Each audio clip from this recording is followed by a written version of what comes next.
Bisa bermula saat Chow yang penampilannya sudah tak karuan memesan semangkuk mie campur di sebuah kedai sederhana milik seorang wanita tangguh bernama Turki. Bukannya menikmati hidangan tersebut dengan syukur, Chow malah mencela masakan Turki habis-habisan. Ia pun mengkritik segala aspek mulai dari rasa yang berantakan, tekstur mie yang tidak pas, tingkat kematangan yang kacau, hingga masalah higienitas yang dianggap buruk.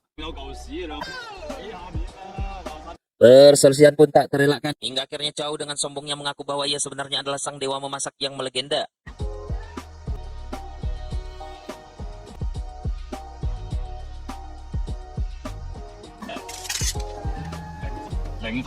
Pengakuan itu tentu saja membuat Turki terperangah tak percaya melihat sosok gembel di depannya ini. Cerita pun kemudian beranjak ke masa lalu melalui cuplikan flashback saat Chow masih berada di puncak kejayaannya. Kala itu meski sebenarnya ia tidak memiliki bakat memasak yang mumpuni, Chow menjadi juri utama dalam sebuah kompetisi memasak bergengsi. Dengan gaya angkuh dan sombong, ia pun beri nilai 0 kepada seluruh peserta dengan alasan yang sama sekali tidak masuk akal. Bahkan ia dengan tega memberikan nilai 0 kepada salah satu koki hanya karena menganggap wajah koki tersebut buruk rupa dan bisa merusak nafsu makannya. Untuk mengakhiri acara dengan kesan yang megah, Chow memamerkan keahlian memasaknya yang luar biasa depan penonton yang terpukau.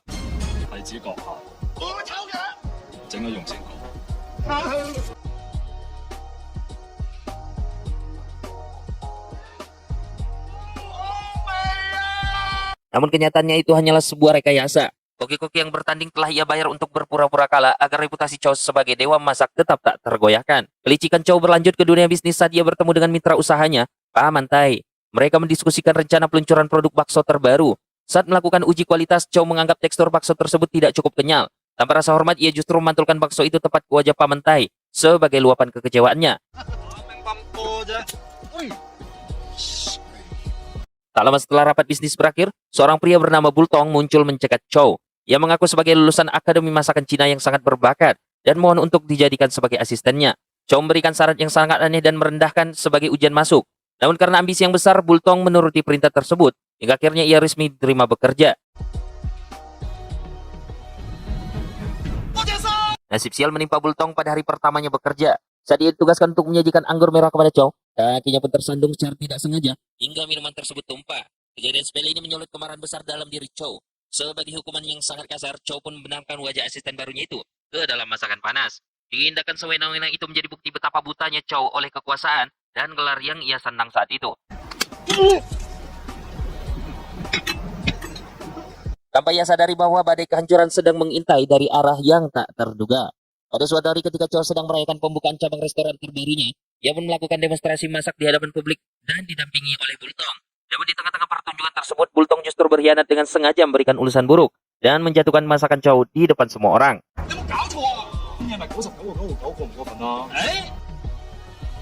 Bultong secara belak-belakan membongkar rahasia bahwa Chow bukanlah dewa masak yang asli, melainkan hanya seorang penipu ulung yang pandai bersandiwara.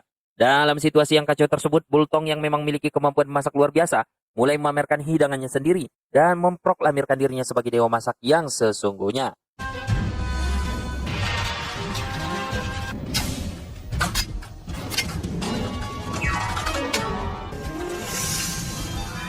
Kekacauan pun semakin memuncak saat pihak kepolisian tiba-tiba datang untuk meringkus Chow. Ia pun dituduh telah menyebabkan banyak pelanggan mengalami keracunan setelah mengkonsumsi daging sapi dari restorannya.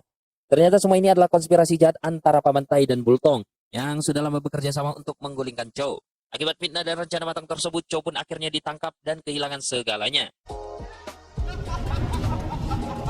Seluruh kerajaan bisnis serta gelar dewa memasaknya kini resmi berpindah tangan ke Bultong. Cerita kembali ke masa sekarang di mana Chow yang malang sedang terlibat keributan di kedai milik Turki. Karena ia dianggap sebagai pengganggu yang meresahkan, Chow pun dihajar habis-habisan oleh preman setempat hingga babak belur. Melihat kondisi Chow yang mengenaskan, hati Turki pun luluh. Ia merasa iba dan berikan semangkuk nasi kepada Chow. Di luar dugaan, setelah mencicipi nasi tersebut, Chow yang biasanya hobi mencela kini justru memberikan pujian tulus atas kelezatan masakan Turki.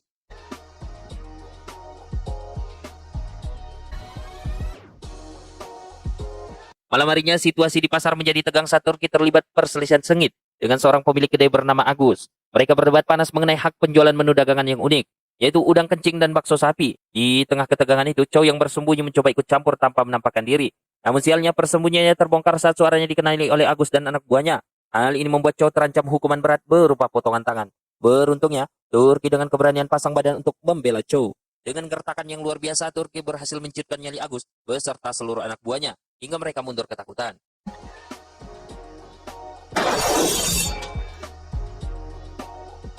Tak berselang lama, Agus beserta komplotannya berniat melakukan aksi balas dendam kepada Turki yang saat itu sedang bersantai bersama Chow.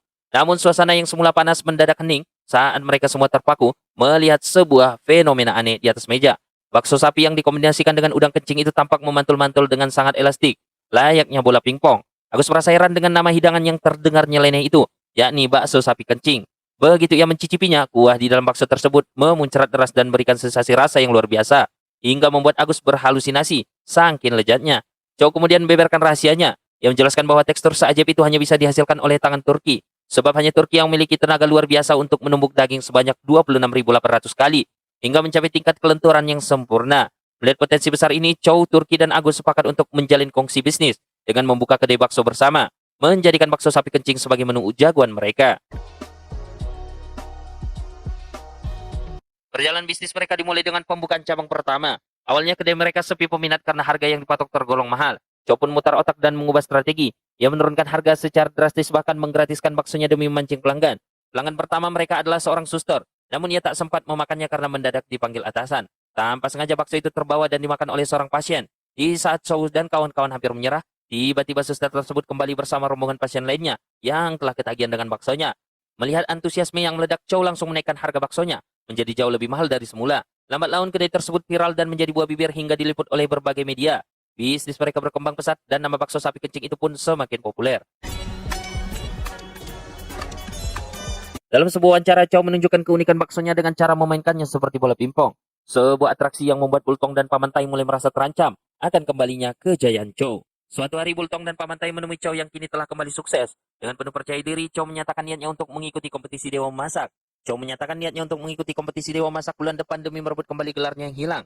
Pertemuan yang awalnya dingin itu berujung pada keributan karena ejekan Chow, hingga Turki kehilangan kesabaran dan menghajar Pamantai.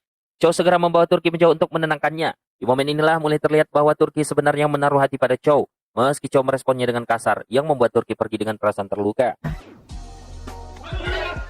Malamnya saat berkumpul bersama rekan-rekannya, mereka membahas rencana Chow untuk menimba ilmu di sekolah memasak legendaris di Cina demi mengalahkan Bultong. Salah satu rekan mereka menceritakan asal-usul luka di wajah Turki.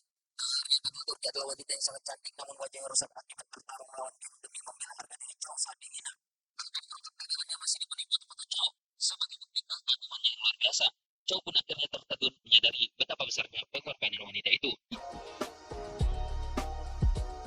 Tak lama kemudian Turki muncul dan memberanikan diri menyatakan cintanya secara langsung. Namun Chow yang merasa tidak memiliki perasaan yang sama memilih untuk kabur menggunakan taksi, meninggalkan Turki dalam kesedihan yang mendalam.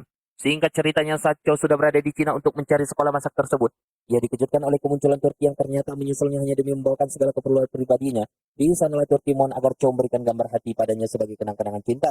Namun Chow dengan dingin menolaknya dan menegaskan bahwa ia hanya menganggap Turki tak lebih dari seorang teman. Di tengah rasa kecewa yang mendalam, maut pun tiba-tiba mengintai. Orang-orang seorang Pamantai muncul untuk menghabisi nyawa Chow. Dengan penuh keberanian Turki pasang badan melindungi pria yang dicintainya itu hingga dirinya terkena tembakan. Sementara Chow berhasil meloloskan diri meski dalam keadaan terdesak.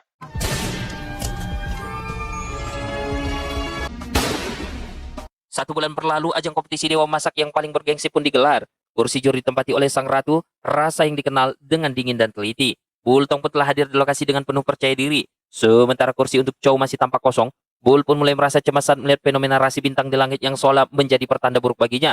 Namun tepat di detik-detik terakhir sebelum kompetisi dimulai, Chow muncul dengan penampilan yang sangat memukau. Kehadirannya didampingi oleh ketua biara Shaolin yang memiliki julukan unik Sang Pemimpi. Terungkaplah fakta bahwa setelah insiden penembakan itu, Chow tak sengaja terdampar di kuil Shaolin. Di sana ia dipaksa mempelajari seni bela diri sebelum diizinkan pergi. Ternyata sekolah masak legendaris yang selama ini ia cari tak lain adalah dapur kuil Shaolin itu sendiri. Menariknya, Bultong juga pernah menimba ilmu di sana sebelum akhirnya diusir karena tabiat buruknya. Selama di biara, Chow berlatih dengan sangat keras. Rasa bersalah dan duka mendalam atas pengorbanan Turki membuat rambutnya berubah putih dalam semalam. Melihat ketulusan dan perubahan hati Chow, kepala biara akhirnya memperbolehkan ia kembali ke dunia luar untuk bertanding.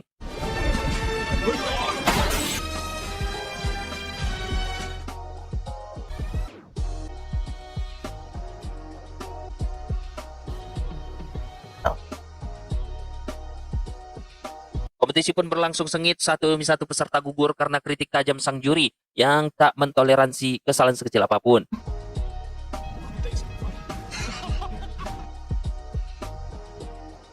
Akhirnya hanya tersisa dua rival abadi, Chow dan Bultong. Karena berasal dari perguruan yang sama, keduanya menggunakan teknik memasak yang sangat luar biasa. Meskipun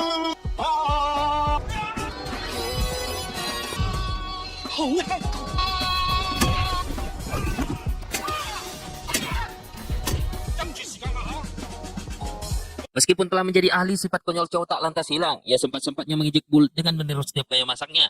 Namun saat waktu hampir habis, Bull melakukan tindakan curang dengan memasang peledak hingga masakan Chow hancur berantakan. Dalam sisa waktu yang sangat sempit, Chow memutuskan untuk membuat hidangan sederhana namun penuh makna, nasi kesedihan.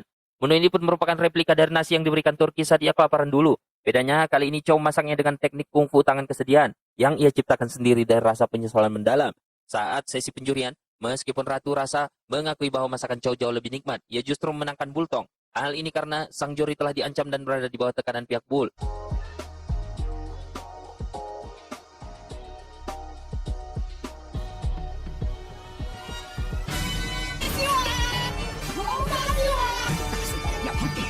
Chow pun menerima keputusan itu dengan lapang dada meskipun ia tahu telah dicurangi.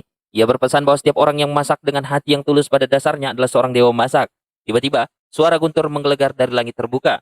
Dewi Kuan Im pun menampakkan diri sebagai utusan Kaisar Langit.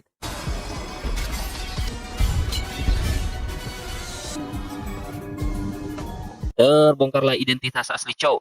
Ia sebenarnya adalah malaikat masak yang dihukum ke bumi karena membocorkan resep rahasia surga. Karena ia telah belajar tentang cinta dan kebenaran, hukumannya pun dicabut. Paman Tai yang mencoba menantang sang dewi dikutuk menjadi anjing.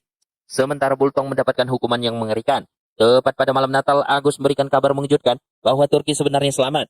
Peluru yang ditembakkan dulu berhasil ditangkis oleh gigi emasnya. Tak hanya itu, melalui operasi plastik, wajah Turki kini berubah menjadi sangat cantik dan menawan. Chow yang selama ini memuja kecantikannya pun akhirnya luluh. Ia pun menerima cinta Turki dan memberikan gambar hati yang tertusuk panah sebagai tanda bahwa hatinya kini telah terkunci untuk wanita luar biasa yang menyelamatkannya. Film The God of Kokri ini mengajarkan kita bahwa kesuksesan yang dibangun di atas kesombongan dan tipu daya tidak akan pernah bertahan lama. Perjalanan hidup Chow dari seorang pria angkuh menjadi sosok yang rendah hati menunjukkan bahwa keahlian teknis sehebat apapun tidak akan berarti tanpa ketulusan hati. Pengorbanan dari Turki juga menjadi bukti bahwa cinta mampu membuat seorang menjadi pribadi yang lebih baik.